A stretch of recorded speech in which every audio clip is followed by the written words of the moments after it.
स्वागत है हमारे सभी दर्शकों का एनकाउंटर स्क्वाड एपिसोड 6 में। आज जब पूरा विश्व हमारा हिमाचल प्रदेश वैश्विक महामारी कोरोना से लड़ रहा है और आज जो स्थिति आ गई है वो पहले से भी बहुत ज़्यादा गंभीर है। वर्तमान में ऑक्सीजन के लिए पूरा देश इस समय कितने बड़े संकट के दौर से गुजर रहा है ये किसी से छुपा नहीं है। बात करते हैं हिमाचल की। हिमाचल में मौजूदा सरकार का शासन पूर्णतः असफल रहा है और सरकार पारदर्शी प्रशासन, बेहतर सड़क, स्वच्छ पेयजल, युवाओं को रोजगार और जो इन्होंने वादे किए थे अपने श्वेत पत्र में वो सभी चुनावी जुमले निकले। कुछ कार्य जो एक रूटीन में होते हैं वो तो ज़रूर हुए, लेकिन एक सरकार जिसको पूर्ण बहुमत से मैंडेट दिया गया, डबल इंजन की सरकार कहते थे कि ये डबल इंजन की सरकार आएगी तो देखना हिमाचल की प्रगति कहाँ पहुँचेगी। डबल इंजन की सरकार की ये विफलता आप सबके सामने है। चुनावी वादे तो पूरे हुए नहीं हैं, बल्कि वर्तमान में जो इस समय वैश्विक महामारी कोरोना से पूरा विश्व, हमारा देश भारत और हिमाचल प्रदेश भी पिछले 1 महीने से जो इतने बड़े संकट का सामना कर रहा है उसमें पूर्णतः विफल रहे हैं और जनता का सरकार से, प्रशासन से विश्वास उठ चुका है। टीएसआर ने हिमपैट के जरिए सरकारों की नाकामियों के बारे में लोगों को अवगत कराने के लिए संकल्प लिया है, दृढ़ निश्चय से प्रण लिया है। हिमाचल में शाम को 6 या 7 के बाद सीमित राज्य परिवहन सुविधा। अभी भी राज्य के बड़े सरकारी अस्पतालों में सुविधाओं से संघर्ष किया जा रहा है। टांडा, शिमला में आईजीएमसी, बहुत कम चिकित्सा सुविधा है। ज़्यादातर समय लोगों को बेहतर चिकित्सा सुविधाओं और जांच के लिए पीजीआई चंडीगढ़ जाना पड़ रहा है। अभी भी कई गांव पक्की सड़क से नहीं जुड़ पाए हैं। सरकार ने शासन का पूर्ण निराशाजनक और पूर्ण रूप से विफल होने के बारे में कोई संदेह नहीं छोड़ा है। हिमाचल सरकार सभी मोर्चों पे पूर्णतः विफल रही है। इस समय हम भी नहीं चाहते कि हम सरकार के पूर्व की नाकामियों के बारे में आपको बताएं, लेकिन कहीं ना कहीं ये सब चीज़ें इंटरकनेक्टेड हैं। वर्तमान सरकार ही क्यों, अभी तक जितनी भी सरकारें आई हैं, कुछ कार्य निस्संदेह अच्छे हुए हैं, लेकिन वो कोई बहुत बड़ा एक अचीवमेंट नहीं है, वो उनकी कोई बहुत बड़ी प्रगति को नहीं दर्शाते हैं। सभी ने जनता को निराश किया है। 5-5 साल दोनों पार्टियों को मौका मिला। भोली भाली हिमाचल की जनता हमेशा इनके झांसे में आ जाती है। जनता के पास 2 पार्टियों को छोड़कर कोई और विकल्प नहीं है और आज हम हिमपैक्ट द्वारा इस मुद्दे को इसलिए उठा रहे हैं क्योंकि अब वो निर्णय लेने का समय आ गया है जब जनता को जागृत हो, इनके झूठे जुमले, इनके झूठे वादों में ना आके अब सत्य को, न्याय को विजय दिलाने का वो समय आ चुका है। फिलहाल अगर वर्तमान सरकार की बात की जाए तो कोविड-19 की वैश्विक महामारी, कोरोना वायरस का जो संकट है, इस संकट के दौरान भी सरकार राज्य के लोगों को राहत देने में विफल रही है। फिर चाहे वो मूलभूत सुविधाएं हों, मेडिकल फैसिलिटीज़ हों और जितनी भी बेसिक नेसेसिटीज़ एक आम आदमी की होती हैं उनको प्रोवाइड करने में पूर्णतः विफल रही है। हिमाचल के मूल निवासी होने के नाते हम हिमाचल के सभी पूर्व मुख्यमंत्रियों को राज्य में कुछ या अन्य योगदानों के लिए याद ज़रूर करते हैं, लेकिन मौजूदा सरकार का क्या हमें इस सरकार को, राज्य को बर्बाद करने के लिए याद करना चाहिए। पूर्व के मुख्यमंत्रियों ने अपने भाषणों में बड़ी बड़ी डींगें हांगी, बड़ी बड़ी बातें की। फिर चाहे वो मेडिकल का क्षेत्र हो, स्वास्थ्य सेवाएं हो, शिक्षा हो, सड़क की बात करें, रोज़गार की बात करें, इंडस्ट्रियलाइजेशन, बागवानी, एग्रीकल्चर, हॉर्टिकल्चर, पर्यटन, जो कि ईश्वर द्वारा प्रदान किया हुआ हमें एक बहुत ही सुनहरा तोहफा है, लेकिन इन्होंने पर्यटन के क्षेत्र में भी कोई विकास नहीं किया। आपसी प्रतिशोध में जनता का समय, अपनी बहुमूल्य ऊर्जा, एक्सचेकर का पैसा, टैक्स पेयर का पैसा, सभी मतदाताओं की, हिमाचल के निवासियों की उम्मीदें, सबके साथ छल किया है। ये कहने में कोई भी दो राय नहीं है कि हिमाचल भ्रष्टाचार की गिरफ्त में आ गया है, पूर्णतः आ गया है, लेकिन पहले भी ये भ्रष्टाचार से मुक्त नहीं था। हिमाचल प्रदेश में हर तरह के माफिया अपने धन और संसाधनों को लूटने के लिए पूर्णतः सक्रिय हैं। गरीब गरीब होता जा रहा है, बेबस लाचार होता जा रहा है, और उनकी लाचारी दर्शाती है कि वह अपने आप को इतना लाचार समझते हैं कि उनको पता है कि उनकी आवाज़ सरकार तक पहुंच भी जाए तो उस पर कोई भी निर्णय नहीं लिया जाएगा, उनको न्याय किसी भी प्रकार से नहीं मिलेगा। सरकार को राज्य के वास्तविक विकास पर ध्यान केंद्रित करना चाहिए। कोरोना महामारी के चलते जो ये बहुत ही खराब स्थिति आ गई है, और अस्पतालों में जो कुप्रबंधन है, जो नेग्लिजेंस देखी जा रही है, उसको लेके इनको कड़े कदम उठाने चाहिए। और कम से कम इस समय जो बुज़ुर्ग, महिलाएं और जो बहुत ही गरीब लोग हैं, जो प्राइवेट अस्पतालों में अपना ट्रीटमेंट अफोर्ड नहीं कर सकते हैं, उनके लिए कम से कम मूलभूत सुविधाएं और उनको बचाने के लिए कुछ ठोस कदम उठाएं। लेकिन यहाँ तो नैतिकता के आधार पे भाजपा के पूर्व अध्यक्ष, वर्तमान में विधायक, इस्तीफा देते हैं।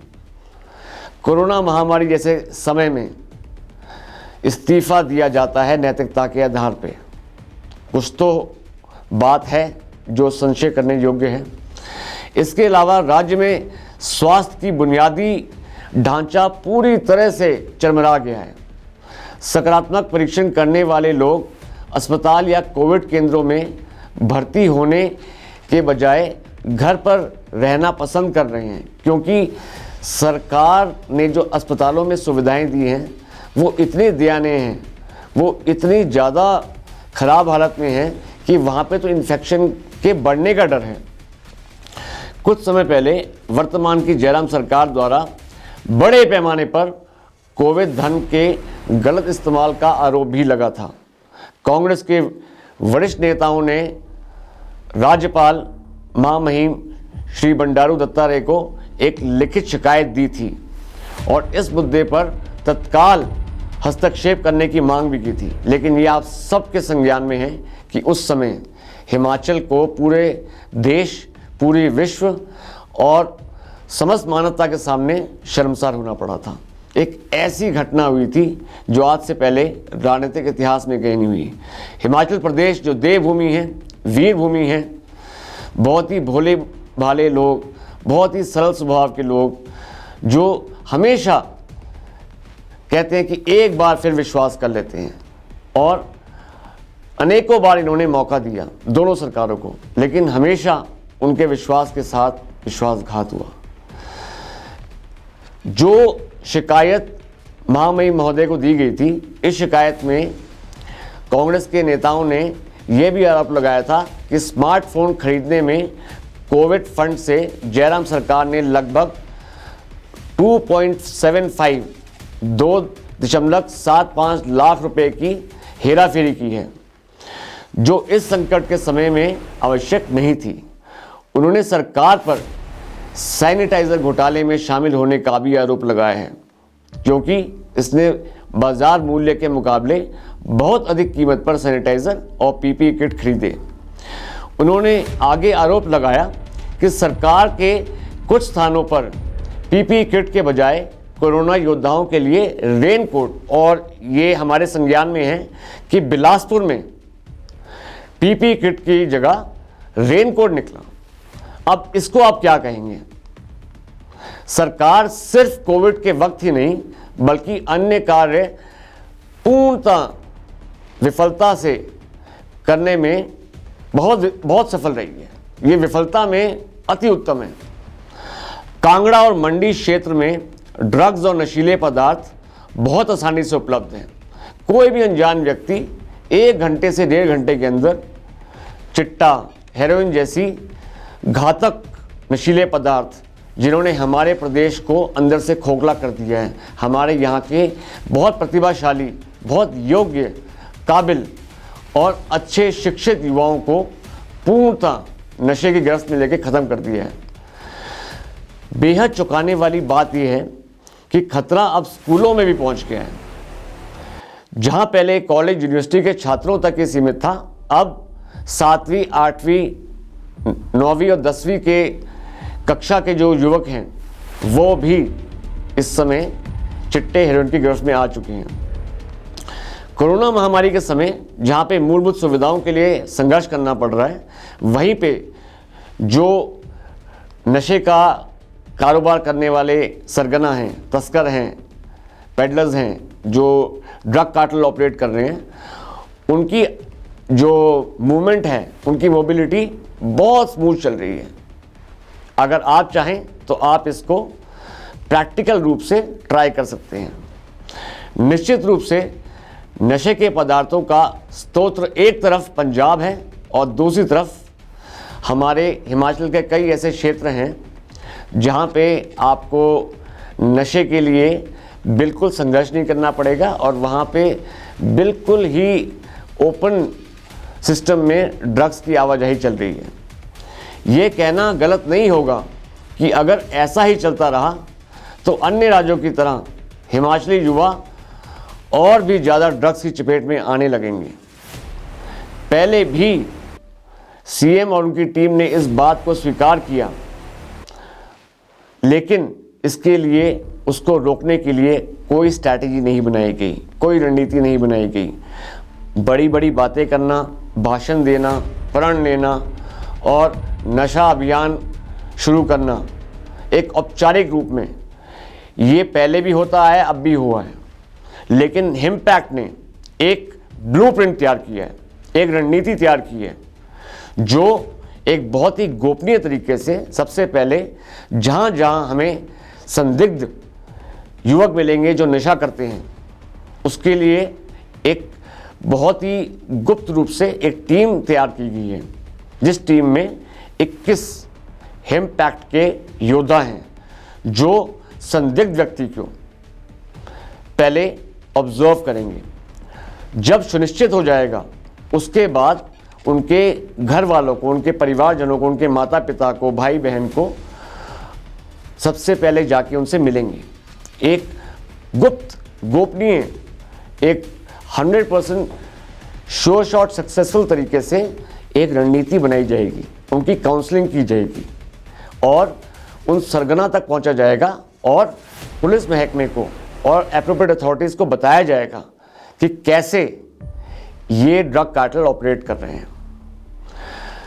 इसको रोकने के लिए ज़्यादा कुछ नहीं किया गया, लेकिन अब हमने प्रण ले लिया है कि हम अपने सामर्थ्य अनुसार, अपनी योग्यता अनुसार, अपनी नीति अनुसार इसके लिए हम एक साइंटिफिक स्ट्रैटेजी बनाएंगे जो बहुत हद तक नशे के इस कारोबार को, जो नशा धीमी गति से एक स्लो पॉइजन की तरह धीरे धीरे हमारे समाज में घुस रहा है, हमारे युवाओं को, हमारी अगली पीढ़ी को बर्बाद कर रहा है, हम उसको रोकने के लिए अपना योगदान अवश्य देंगे।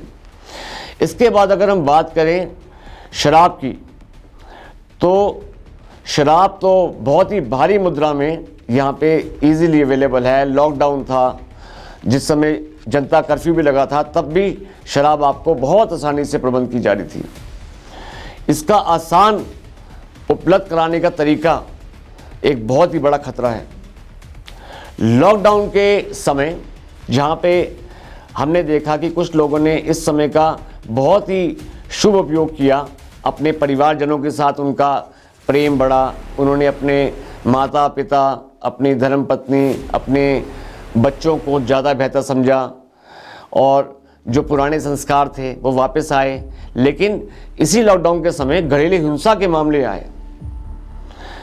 अगर एक पति घर में शराब पी के लॉकडाउन के समय अपनी धर्मपत्नी के साथ घरेलू हिंसा करता है और स्थिति ये है कि लॉकडाउन में आप कंप्लेंट भी नहीं कर सकती हैं, कंप्लेंट करने के बाद भी एक्शन नहीं लिया जा रहा था, तो ये था इसका एक और नकारात्मक रूप।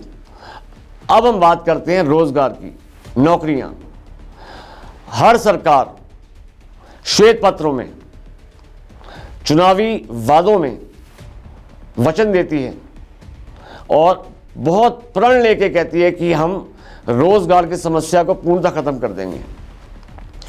बहुत प्रतिभाशाली, योग्य, शिक्षित नौजवान आज भी नौकरी के लिए तरस रहे हैं और ये भी एक कारण है उनका नशीले पदार्थों की गिरफ्त में आना, क्योंकि जब एक योग्य, शिक्षित, काबिल युवक देखता है कि उसकी क्षमता, उसकी डिग्रियां किसी काम की नहीं है, कोई भाई भतीजावाद वाला अप्रोच लगा के नौकरी ले जाता है और योग्य पुरुष रह जाता है, तो वो ना चाहते हुए भी नशे की गिरफ्त में आ जाता है। इसको ज़रा भीतर रह के सोचिएगा, दिल पे हाथ रख के सोचिएगा।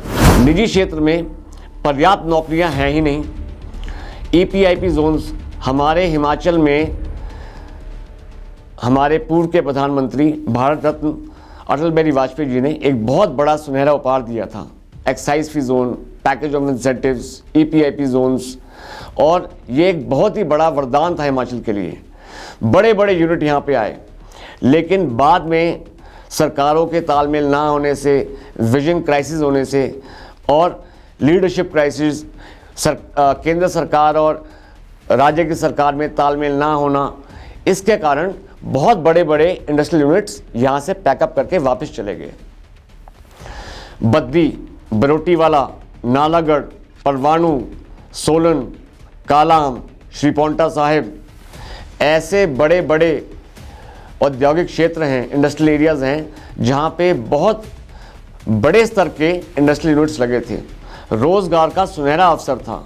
हिमाचल के भी युवकों को उस समय रोजगार मिला, बाहर के युवक भी आके यहाँ पे कार्य कर रहे थे। लेकिन अब बहुत से बड़े इंडस्ट्रियल यूनिट्स पैकअप करके जा चुके हैं। वहीं पे आश्चर्यजनक बात यह है कि पंचकुला और सूरजपुर से हरियाणवी या पंजाबी लोगों द्वारा सबसे अधिक नौकरियां ली जाती हैं। इसमें कोई गलत बात नहीं है, लेकिन हिमाचल युवाओं को भी तो नौकरियों का हक है। और हम बार बार आपसे एक बात अनुरोध करते हैं, आपसे आग्रह करते हैं कि पर्यटन मात्र ही एक ऐसा क्षेत्र है, पर्यटन से ही हम हिमाचल के सभी युवाओं के लिए और हिमाचल के अलावा लाखों ऐसे युवाओं के लिए जो अलग प्रदेशों से आते हैं उनको रोजगार दे सकते हैं। लेकिन इसका विस्तारीकरण, विजन क्राइसिस, दूरदर्शिता का ना होना, पारदर्शी ना होना, आपसी प्रतिशोध में सरकार का और विपक्ष का प्रतिशोध में लड़ना, समय बर्बाद करना, विजन क्राइसिस। हमें एक विजनरी लीडर चाहिए, हमें एक विजनरी टीम चाहिए। We urgently need a person with a vision, जो रत्तू तोता ना हो, जो कि सिर्फ स्पीच पढ़ के या फिर अपने सलाहकारों द्वारा उस समय मंच पे या फिर प्रेस कॉन्फ्रेंस में सिर्फ एक स्क्रिप्ट को पढ़ने वाला ना हो, जिसको आप प्रश्न करें, बार बार प्रश्न करें, लॉजिक्स पे बात करें, तर्क वितर्क की बात करें, उनसे पूछें कि उनकी बुद्धि कितनी विकसित है, वो कितने शिक्षित हैं, उनकी पढ़ाई और गुणाई कितनी है।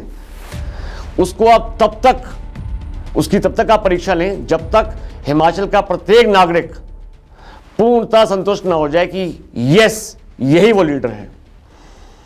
हमें एक विजनरी लीडर चाहिए और अब वो समय आ चुका है जब हिमाचल का मतदाता, हिमाचल का नागरिक जागेगा। जो कि अति सर्वत्र वर्जते, अब अति हो चुकी है और अति का अंत आता ही आता है। ये प्रकृति के नियम हैं, ये आपके हमारे बनाए हुए नहीं हैं। तो सबसे पहले हमें एक लीडरशिप डिफाइन करनी है। अगर भारत विश्व गुरु है तो हम भारत के सिरमौर हैं। हिमाचल देवभूमि है। पूरी दैविक कृपा सिर्फ भारत को नहीं पूरे विश्व को हिमाचल देता है। तो हिमाचल को बल दें, हिमाचल को सत्य न्याय के पथ पे ले जाके आप अपने आप को विजयश्री लेके जाएं। Thank you. This is Girish Suri signing off from TSR search impact हिमपैक्ट 2021-22। जय हिंद, जय भारत, जय हिमाचल। मानवता परमो धर्म, लोका समस्ता सुखिनो भवन्तु।